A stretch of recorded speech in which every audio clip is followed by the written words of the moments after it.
마가복음 9장 30절부터 37절 말씀. 그곳을 떠나 갈릴리 가운데로 지날새 예수께서 아무에게도 알리고자 아니하시니 이는 제자들을 가르치시며 또 인자가 사람들의 손에 넘겨져 죽임을 당하고 죽은 지 3일 만에 살아나리라는 것을 말씀하셨기 때문이더라. 그러나 제자들은 이 말씀을 깨닫지 못하고 묻기도 두려워하더라. 가버나움에 이르러 집에 계실새 제자들에게 물으시되 너희가 길에서 서로 토론한 것이 무엇이냐 하시되 그들이 잠잠하니 이는 길에서 서로 누가 크냐 하고 쟁론하였음이라. 예수께서 앉으사 12제자를 불러서 이르시되 누구든지 첫째가 되고자 하면 뭇 사람의 끝이 되며 뭇 사람을 섬기는 자가 되어야 하리라 하시고 어린아이 하나를 데려다가 그들 가운데 세우시고 안으시며 제자들에게 이르시되 누구든지 내 이름으로 이런 어린아이 하나를 영접하면 곧 나를 영접함이요 누구든지 나를 영접하면 나를 영접함이 아니요 나를 보내신 이를 영접함이니라. 좋은 아침입니다. 성령님께서 오늘도 여러분의 심령 가운데 은혜와 평강으로 함께해 주시기를 주님의 이름으로 축복합니다. 오늘은 마가복음 9장 30절부터 37절까지의 말씀을 통해서 성령님께서 우리에게 주시는, 오늘날 우리에게 주시는 음성을 한번 들어보기를 바랍니다.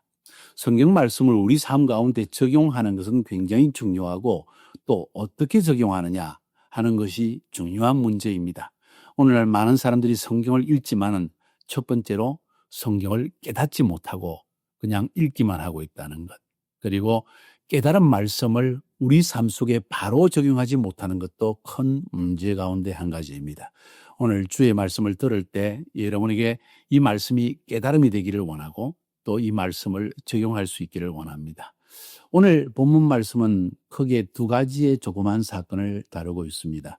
첫 번째는 예수님께서 제자들에게 다시 한번 두 번째로 십자가와 부활에 대한 계시의 말씀을 하신 것이고, 두 번째 말씀은 이런 말씀을 들은 제자들이 여전히 세속적이고 인간적이고 죄된 욕망 가운데서 누가 더 크냐 하고 다투고 있었던 일에 대해서 지금 나누고 있습니다.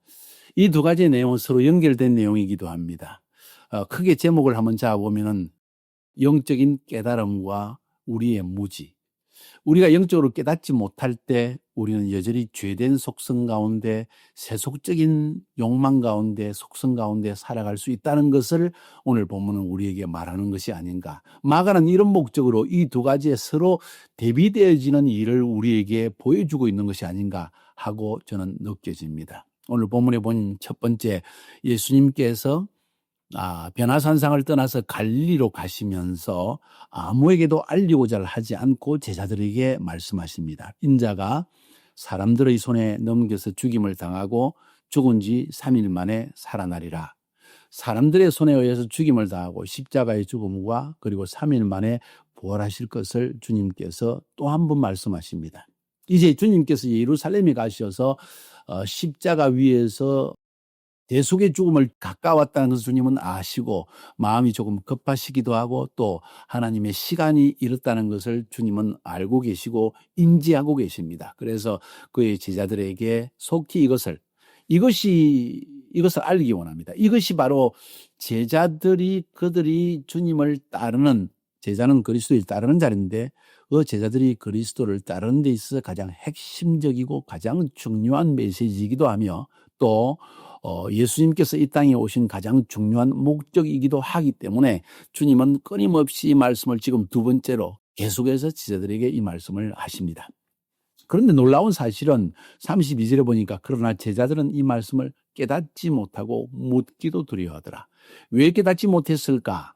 아직 어떻게 메시아가 죽어야 하는가 하는 사실을 분명히 알지를 못했다는 것이고 또 이 깨달음 없는 것이 그들의 삶에 어떤 영향을 미치는지를 지금 마가는 이야기하고 싶고 주님은 우리에게 그것을 깨닫게 하기를 원하시는 것입니다. 제자들은 예수님이 십자가에 죽어야 한다는 사실도 깨닫지 못하고 왜 죽는지에 대한 깨달음도 사실 없었다는 것을 오늘 본문을 통해서 알 수가 있습니다. 묻기도 두려워했다. 이 말은 어찌 보면 바로 앞에서도 우리가 본문에서 본 것처럼 귀신을 쫓아내지 못해서 예수님께 책망을 받은 것 기억나죠? 그래서 어쩌면 물어보면 또 야단 맞을까 봐 하는 그 밑에 있는 사람들의 두려움, 그것일 수도 있고, 예수님이 계속해서 죽는다고 말씀하시니까 또 물어보면 죽는 것 이외에 더 심한 말씀, 더 무서운 말씀, 더 두려운 말씀을 하지는 않을까 하는 그런 두려움이 그들 속에 있지 않았겠는가 하는 생각을 해봅니다. 부부 사이에 어떤 이야기가 있습니다. 여보, 내가 떠나야 돼 하면은 아내가 이게 무슨 말일까? 묻기를 두려워하지 않겠습니까? 언제, 어디로, 왜, 내가 싫어서? 뭐 이런 그 질문들이 나오지 않겠습니까? 동일한 이야기입니다. 제자들도 그래서 묻기조차 두려워했다고 성경은 말하고 있습니다. 그러니까 지금 예수님은 제자들에게 그의 인생의 가장 중요한 말씀을 그들에게 나눠주고 있습니다. 나는 십자가에 죽어야 하며 3일 만에 그런데 부활할 것이다. 자, 죽음 이후에 부활이 있다. 어두움 이후에 밝음이 있다. 고난 뒤에 영광이 있다. 이런 말씀을 지금 하고 계신 것이거든요. 그러니까 이 메시지는 제자들에게 매우 중요하고 우리에게도 굉장히 중요한 메시지입니다. 우리 삶에 우리가 죽지 아니하면 우리는 다시 살아날 수 없습니다. 우리의 육신적인 욕망에 죽지 아니하면 하나님의 영광이 내 안에 들어올 수가 없습니다. 내가 세상적인 욕심에 대해서 죽지 아니하면 하늘의 영적인 비밀을 깨달아 알 수가 없습니다. 이 모든 것이 서로 연관되어 있는 것입니다. 자, 그런데 그 다음 사건으로 넘어가 보면 가버나움에 이제 갈릴리 중앙을 관통해서 가버나움에 오셨습니다. 집에 계실 때 제자들에게 예수님이 물으십니다. 너희가 길에서 토론한 것이 뭐냐? 무엇 때문에 말다툼했느냐? 이런 이야기입니다. 그들이 잠잠하니까, 왜냐하면 그들이 길에서 누가 더 크냐? 누가 더 크냐? 하고 서로 쟁론했다. 서로 다투었다는 것입니다. 뭔 이야기입니까? 예수님은 지금 십자가에 돌아가셔야 할 것과 그리고 3일 만에 부활하실 것, 지금 죽음에 대한 이야기를 하고 있습니다. 자신을 부인하는 것에 대해서도 앞에서 말씀하셨습니다. 누구든지 나를 따르려면 자기를 부인하고 나를 따를 것이다. 심지어 나의 십자가를 지고 나를 따라야 한다. 나를 따라야 한다.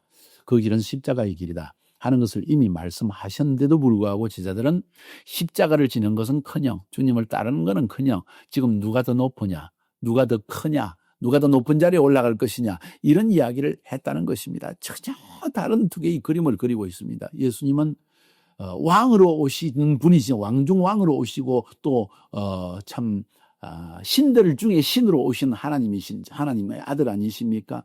그분이 자신을 부인해야 된다는 거예요. 십자가에 죽으셔야 된다는 거예요.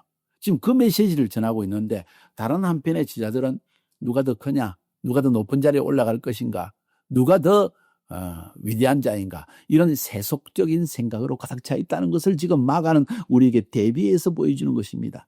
그럴 때 주님께서 가장 핵심되는 제자의 도에 있어서 가장 중요한 메시지를 우리에게 들려주고 있습니다. 뭡니까? 예수께서 앉아서 12제자를 불러서 이르시되 누구든지 첫째가 되고자 하면 무사람의 끝이 되어 무사람을 섬기는 자가 되어야 하리라. 누구든지 첫째가 되려고 하면 끝이 되어야 한다.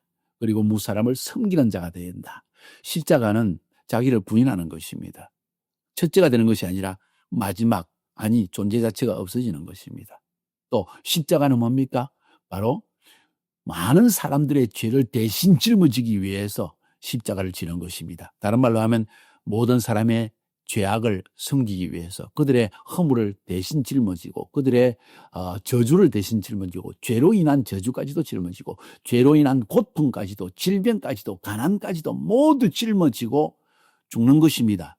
그것을 한마디로 표현하면 섬기기 위한 것입니다. 사람을 섬기기 위한 것이 기독교요, 사람이 섬기기 위한 것이 십자가에 도라는 것입니다. 그런데 제자들은 오늘 32절에서 아까 본 것처럼 그 말씀을 깨닫지도 못했다는 것입니다. 또 그 말의 의미를 묻기도 두려워했다는 것입니다. 이것이 오늘 성경에서 우리에게 말하고 있는 굉장히 중요한 내용입니다. 자, 주님은 십자가에 대해 이야기하는데 우리는 영광에 대해서 이야기하는 것입니다. 우리는 더 높은 것에 대해서, 세속적인 욕망에 대해서 이야기를 하고 있다는 것을 성경은 우리에게 말하고 있습니다. 그러면서 예수님께서 어린아이 하나를 데려다가 그들 제자들 가운데다가 딱 세워놓고 안으시면서 제자들에게, 그러니까 예수님이 가운데 어린아이를 딱 안고 제자들은 주위에 둘러섰습니다. 누구든지 내 이름으로 이런 어린아이를 하나를 영접하면 곧 나를 영접함이요.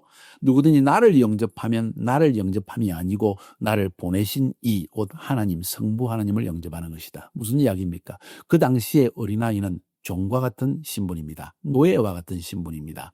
아직 상속자로서 성인이 되기 전에는 이 어린아이는 아직 아무 권리가 없고 권한이 없고 권세가 없고 아무것도 없는, 자기의 주장이 있을 수가 없는 존재라는 것입니다. 이런 어린아이, 여러분 어린아이를 높이 받드는 사람이 있습니까?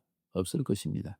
어린아이가 뭘 알아? 저리가, 이렇게 취급하는 것이 우리가 아닙니까? 그런데 예수님께서 말씀하시기를 이 어린아이 아무것도 모르고 아무 권세도 없고 아무 가진 것도 없고 아무 아는 것도 없는, 자기의 주장도 없는 이 어린아이를 오히려 영접하는 사람, 그 사람을 받아주는 사람, 그 사람을 너는 아무것도 모른다고 배척하거나 너는 어린아이가 저리 가라고 배척하는 것이 아니라, 우리 주위에 죄인들이 많습니다. 어린아이 같은 존재들이 너무 많다는 거예요.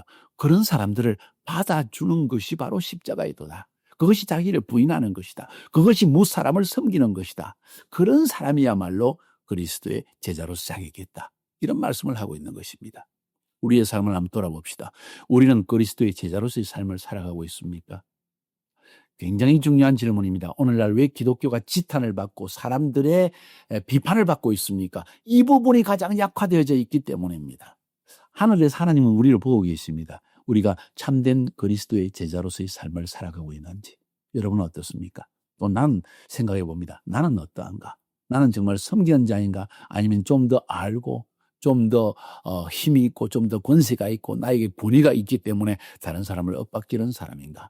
때로 그런 모습을 생각할 때마다 저도 마음이 아프고 저도 이런 모습을 변화시켜 나가야 한다고 생각합니다. 여러분은 어떻습니까? 우리 함께 참된 그리스도의 제자로서의 삶을 살아가도록 합시다. 승리하시기를 주님의 이름으로 축복합니다.